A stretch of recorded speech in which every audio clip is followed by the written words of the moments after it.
Yay! It's bread time. Everybody loves bread now. No one liked bread 3 months ago, but they do now. So this is the style of bread I'm making today because I'm out of bread and my husband's whining about the bread situation. Is a multigrain country loaf. And it is a kneaded, hand-kneaded dough. Sounds way harder than it actually is. It's super simple. It has less ingredients than most other breads I've made. So equipment that you generally need, some of these things you can do without, some are kind of a necessity. So the one thing that is like completely imperative that you have to have is a scale. I got this on Amazon for $5. It was on sale a couple weeks ago. I had another one that's just as good. I got it from Aldi's. Doesn't really matter as long as it measures in grams. That's usually how baking is going to be measured, not in ounces, just because it's a little bit more precise. Quick temp thermometer, you only need it for one step. It's like the very first step with the water, and that's it. You don't really do anything else with it. Bench scrapers, these are kind of nice. You can use knives. Up until the shaping point, you can use knives, I suppose. I have 2 of them. This one came with a set of the Bantians, which I'll talk about in a sec, and then a metal one. This one's really nice for when you're, because this dough's kind of wet, so scraping it and starting the kneading process. This one is better for shaping and cutting. But they're really nice to have. You can use them for a lot of things. Bantians, I have 2 of them. They are little reed baskets with muslins, which I've used before, so they are kind of pre-seasoned with flour. But this is what the final proofs and rises will be. Well, rise, I guess it would say. No, proof. It would be the final proofs. The final proofs are done in these. If you don't have these, you don't need them. You can always use a bowl and put in a lint-free towel like these. I just got them at IKEA. You just dust them with flour and then you set your loaves in there. And the last thing you'll need, because it is a steamed bread, if you will, cast iron Dutch oven. This one is a Lodge brand. I got it at TJ Maxx for $30. And it's enamel coated, so if I actually cook other things in here, it won't stick, which I love about it. But it's a good thing to invest in a cast iron Dutch oven because there's a lot of stuff. But the main thing is, this is already starting to be a good filming process. It's not, actually. Anyways, so ingredients, you need instant dry yeast. I use Saff's. I buy it a pound at a time, and you just refrigerate it when you're not using it in an airtight container. That's sort of airtight, right? All-purpose flour. It is a good medium, easy to use flour. Other kinds of flours would be like cake flour, which is more fine, and bread flour, which has more protein, and that's good for certain kinds of bread. Whole wheat flour, less gluten in it, but these 2 flours are more for flavor. The last flour is dark rye flour. That one is for flavor. There's no gluten. It's not actually going to help the crumb. It's not going to make it any fluffier or anything like that. It's just to make it taste a little better. Kosher salt. Yeah, easy peasy, easy to get this stuff, and water. All right, let us begin. So, first step that you have is take your water. Now, the water temperature, pour it in a bowl, we'll say this. I have a crumb in there, whatevs. So the water temperature is going to be dependent on your air temperature. So my apartment, then the way to get that is to use your quick temp thermometer to temp your flour and then adjust the temperatures therein of. So my flour was about 68 degrees, so the water temperature is 81 degrees. If you get it too hot, then the yeast will start proofing. Yeah, you get out of your cat. Will start kind of activating a little bit too quickly, so we're going to wait on it. And then yeast, the water was 730 grams. And then I'm going to put in 8 grams of instant yeast. So you just plop it in there. And then you stir it up with your fingers, because this is a very hands-on process. Now, once you do that, and that, I mean, instant yeast, usually you would add it just to the flour, but in this case, they're kind of trying to activate it with this particular recipe in the water before anything else happens. So you kind of let that just sit for 5 minutes. So I'll see you in 5. Yay, it's been roughly 5 minutes. 5 minutes, pretend 5 minutes, whatever. So now we're going to start mixing everything together to get the kind of initial start of everything. Everything. Alright, so we're going to start with the smallest amount of flour being added, which is the dark rye, and that's 50 grams. You're just going to dump it into the bowl. You're just going to use this. Get comfortable with this bowl. You're going to use it a lot. The next would be whole wheat flour. That is 100 grams of whole wheat flour. So we're adding the flours first, and then we're going to go ahead and add the salt, because salt can inhibit the aliveness, if you will, of the yeast. So you kind of want to do it like in the last step. Now we get the big boy of flours, the AP, all-purpose, and it's 850 grams. So you're just gonna dump it in there, like you dump your emotions on your friend who isn't quite emotionally prepared to handle them. You know. Sorry, plenty of friends who have to listen to me complain. Number 1 being Danny. Number 2, Cindy. Number 3, my mom. I know I'm burdening you a lot with that. So dump those in. Again, this is a pretty wet dough. And then the last ingredient is 20 grams of salt, which we're just going to dump on top. You are going to mix them in. It's just easier to kind of gently introduce it to the salt instead of introduce it, aggressively and then expect a reply. So I'm going to mix this with a fork. If I was real hardcore, and I've done this by hand, I would, but I don't want to. So mix it up. Now this next step, it lasts 30 minutes. So I'm mixing it up, and all I'm trying to do is hydrate the flours. Oh, it gets hard at this point. It doesn't have to be perfect. It doesn't have to be like the most amazingly mixed mixiness, I guess. You will lose flour, that's just how it is in this kind of stuff. I do this with pizza dough too. I don't hate getting my hands dirty, but I don't love the initial dough mix, so I'm just gonna, ooh, there's still water on the bottom. So I'll just stir a little bit of this. I just want to make sure that most of the flour, if not, I don't know, 90% of it is wet. Because you'll regret it later if you try to mix this.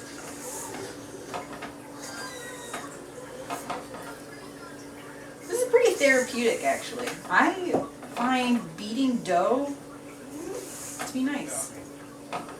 Better than, I don't know, beating the streets. I don't know. So, get it off your hands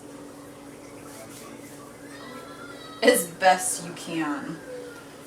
Now, what you're going to do is you're just going to cover it with one of your low lint, I'd say low lint because mine probably has lint on it now, towels, for 30 minutes to let the water hydrate. So set a timer, do a jog around the block, but this is Wisconsin, you're not doing that because it's crappy out. Do something for 30 minutes and then I'll see you then. 30 minutes is done. So now is the most work you're going to be doing with all of this, which is the kneading. Now, if you've never kneaded dough before, it's not terrible. If you did arm day the day before, it might be a little hard, which I did, unfortunately. So I'll be okay. So a lot of times with this, I like using the plastic bench scraper. So I'm going to just set the bowl aside. And because this dough is definitely tacky, I'm going to take a little, you don't want to put too much all-purpose flour in on it, but I'm going to kind of liberally dust my work surface. I'm going to try to not add any more. I tend to have a habit of when I make this dough, I do add more than I want. So I'm actually going to do the bottom side there, because this is the main part where I want it. So that's what it looks like right now. I'm just going to double check that everything's in focus. I'm going to be working in about the same spot, and that's still filming. This takes 10 minutes, so, or more. We're going to get it to a point where the gluten has been developed enough that it can window pane, and we can take it and essentially stretch it. As you see now when you do it, it's just going to break apart. And the reason it's breaking apart is that there's a hair in there. Yum. made with hair. It's actually all hair. There's no flour there. But you want to make sure that this doesn't happen. You want more strength in it. Otherwise, when it starts puffing up from the gas being released by the yeast, it won't get as fluffy and holy, which this kind of loaf you want to do. So, best thing to do, set an alarm. Alexa, set a timer for 10 minutes. 10 minutes, starting now. And then have fun with it. So, kneading, there's a couple ways to do it. Once it gets to a certain point, I change how I do it. So it's a matter of moving it down, pushing it back. I always roll it. So, you can do 2 hands if you want. When I get it to a point where it's pretty solid, I do this, which is just a tandem kind of 2-handed. It's actually, this is, I don't know, it might just be that the air is not as moist or something. There's not as much humidity. But normally this dough ends up a little bit wetter than this. And you will have this stuff happening. That's where I use my bench scraper to kind of move it back on. And if you do need to flour it just a hair, then I guess go ahead. There's some cherries on there from my birthday cake yesterday. I really don't want to use, the more flour you end up using in this process, the drier your loaf's going to be. So I really don't want to. It's not terrible, I just don't want it. Eventually, you're going to have enough of it where it sticks in here. The worst part is when it gets stuck here. That infuriates me. So 10 minutes of this fun stuff.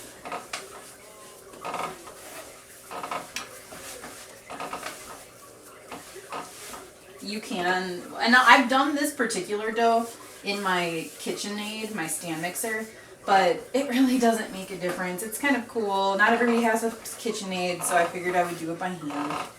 Plus it's a little bit more of a, I don't know, you feel like you do more when you do it by hand, right? And what's kind of nice about this bread is it lasts about a week, and after that it will start going moldy. But you see everything that's in it. It's partially why I started making my own bread, is I like that I had 100% knowledge of what went into what I was making.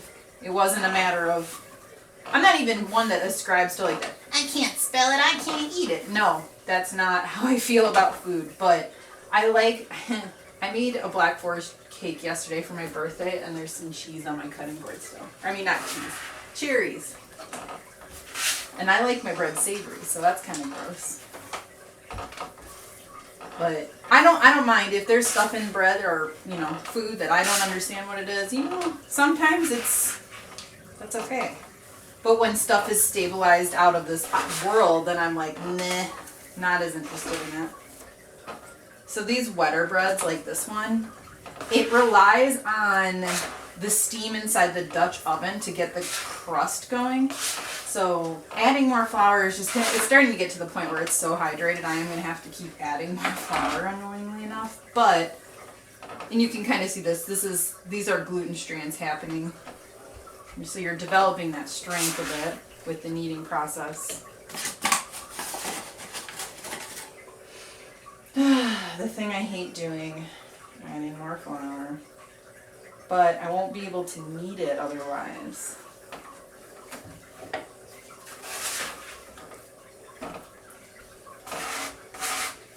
I just want to get it to the point where it's hydrated, but not overhydrated.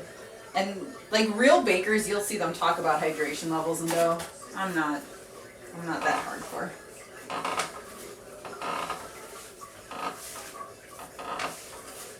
So I'm just going to keep doing this for at least 10 or so minutes, and then we'll come back and I'll show you what window painting is. Just to go back and forth. Alright, so it's been about 15 minutes, and it's still kind of not at the point where it can window pane as well. But if you need to keep doing it, you got two little hands who can help you. Right, Charlotte? Yeah. Charlotte can help me. I can? A little bit. It's almost at that point. It's still a little, it's just such a hydrated dough. Whoa, it's really big. It is so big. It's kind of hard. It is a little bit. Whoa, it's kind of hard. Whoa. It's kind of yucky too. Oh, it's so yucky. It is? No, it's alright. Whoa.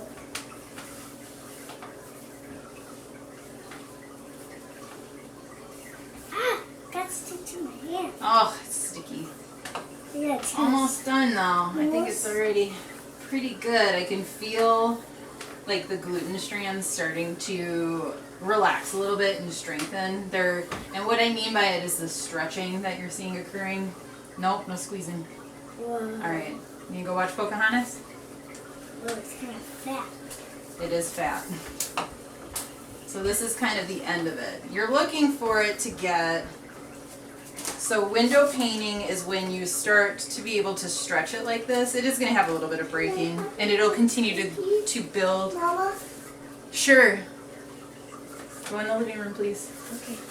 So you're still going to have breaking, and the gluten strands will kind of strengthen and relax as it's proofing. So I'm all right. It's looking pretty smooth here. So from what it was before to what it is now, that is just gluten development, which is good. I know we are told a lot in the living room, please. Please. Here. Oh my gosh.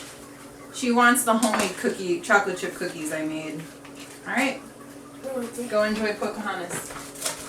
So I'm alright with this. I think it's at a pretty decent point. It's smooth. It's got a little bit of like texture to it, which the whole wheat and the rye don't add a whole lot of the gluten development in it. So most of that is all purpose.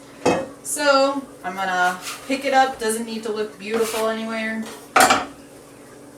I like to kind of tuck it anyway so that it has a nice like flat surface. It's not going to matter because this is the main proof, but you can see even when you look at it like that kind of straining. So you're going to plop it in there and cover it for 3 hours. So go have lunch, go have dinner. Okay, it's been 3 hours and you may notice it's a lot bigger. So that was the stuff called rise. So now that it's been 3 hours, this is what it looks like. The yeast, since this doesn't have sugar, the rise time and the proofing times are a lot longer. The yeast is not consuming sugar for a quicker, puff up. Noodle. It's consuming flour. So now, just to make sure that everything is good before we move on, we're going to do what's called the float test. And that's Noodle. There is a million things in here to scratch your face on, and you don't need my tripod. So now you're going to do the float test. That's just to make sure that the air, it's breaking down and making carbon dioxide, but you want to make sure it's enough to be able to continue doing proofing. So you're going to take a piece of it off and you're going to put it in water. If it sinks as it's doing, I'm going to try one more just to make sure. If it's too big of a piece, like it could be that it's too big of a piece. Nope, both sank.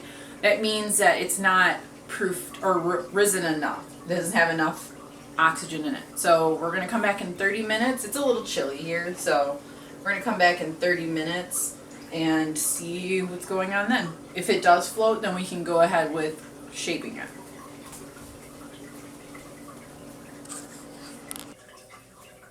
Alright, well let's see. It's been 30 minutes. If this is going to pass the float test again or not pass it.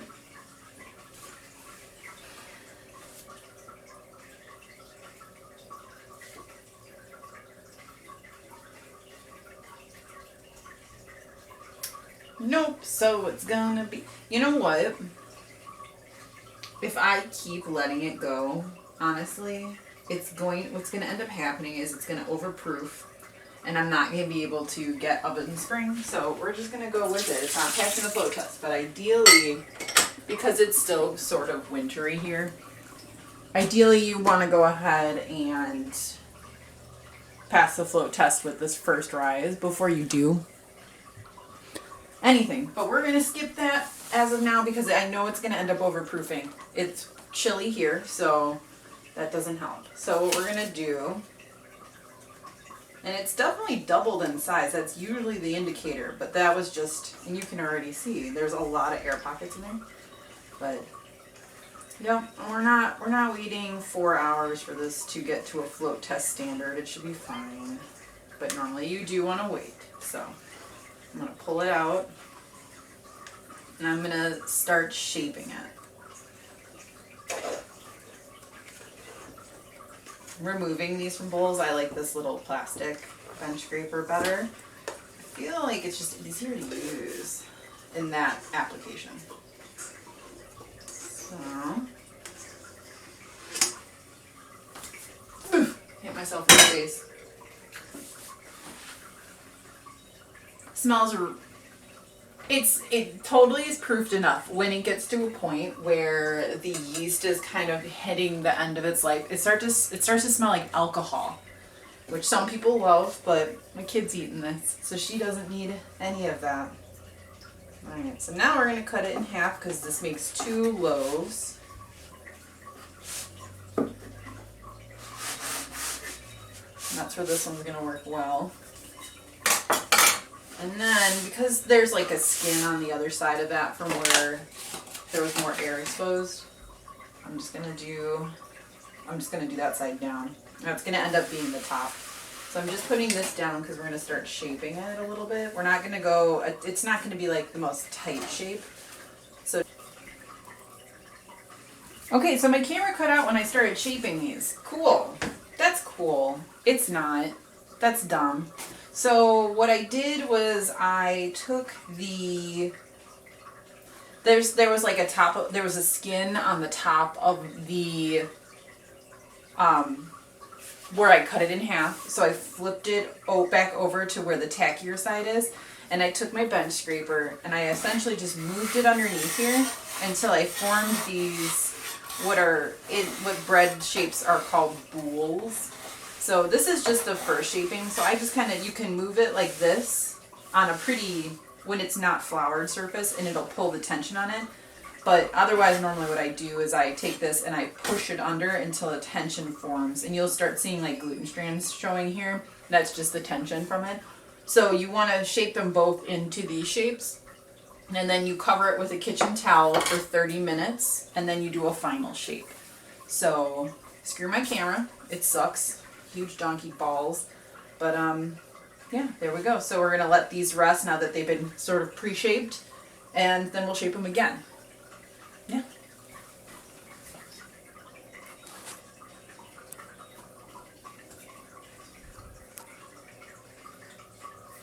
All right, so we're kind of in the home stretch here, which is excellent because I'm sure you're all famished and need bread now. You need it now.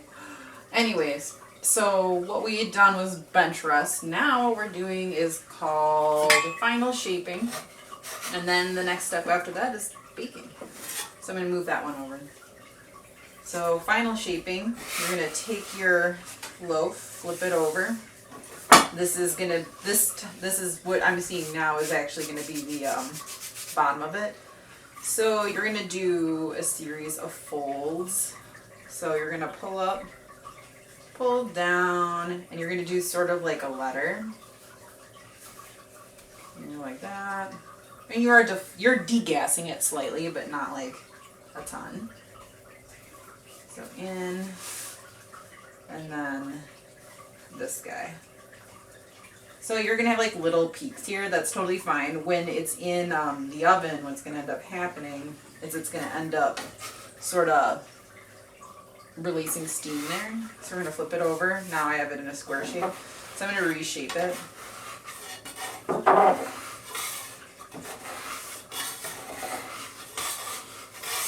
Oh, it looks so very beautiful.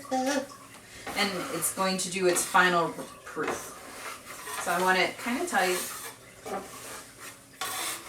because that's nice and all. So there we go. And I'm going to take my Advancian, which was pre-seasoned. If you have got a new one or a towel, just sprinkle it with flour. I'm going to take it, and seam side down is going up, and the top is there. And that's what we're gonna do. I'm gonna set that one aside and do it to the second one too. I'm so paranoid that this thing shuts off. Alright, so one done. So do the same thing with this one. Flip it over with the bench scraper. Take it, pull a little bit, stretching some glutes. Like a letter. In. Same here. Whoppity wop wop.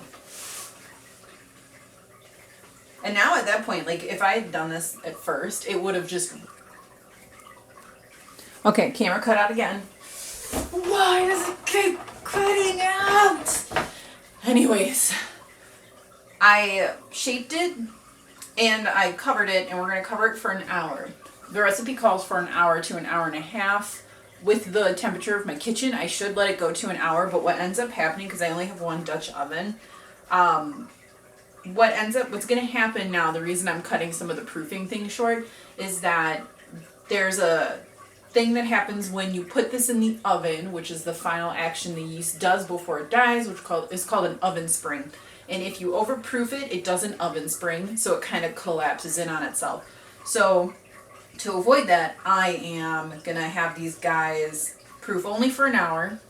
But in the meantime, this is going to seem really excessive, I am going to heat my oven to 475. And I'm going to throw in my Dutch oven. And it's going to stay heated in there. It's going to heat in there while... Where's my Dutch oven? Oh, there it is. It's going to heat in there the entire time this final proof happens. And it's because you really want it ripping hot. So that's in there. An hour. Then we're going to do the bake of the first one.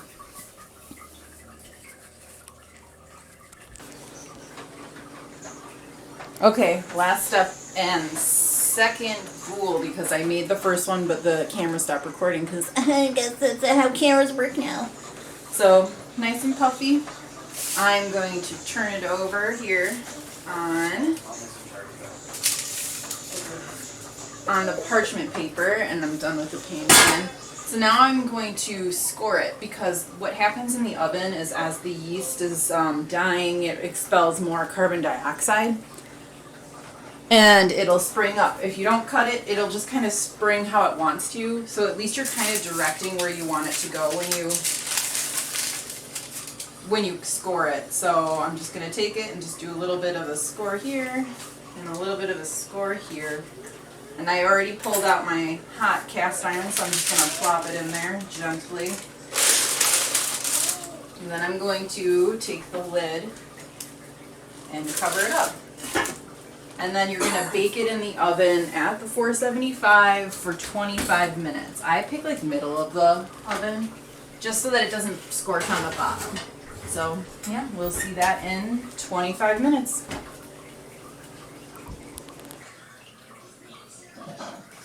Alright, it's been 25 minutes, and now what we're going to do is we're just going to pop off the top of that Dutch oven. Looks pretty decent. Yeah, we'll just sort of, and then just close it and bake an additional 20 minutes to kind of darken up the rest of it. Alright, so technically this is a swap, but we'll say that it's all done. So after you let it cool for about an hour, you're good to cut into it.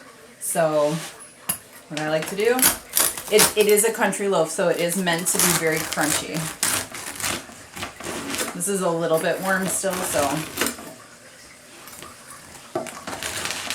it's got a lot of crust, so you can tell it's still steaming, but yeah. So that's a country loaf. You're all done. Hope you make lots of bread during our sequester time. It smells so good. But yeah, enjoy.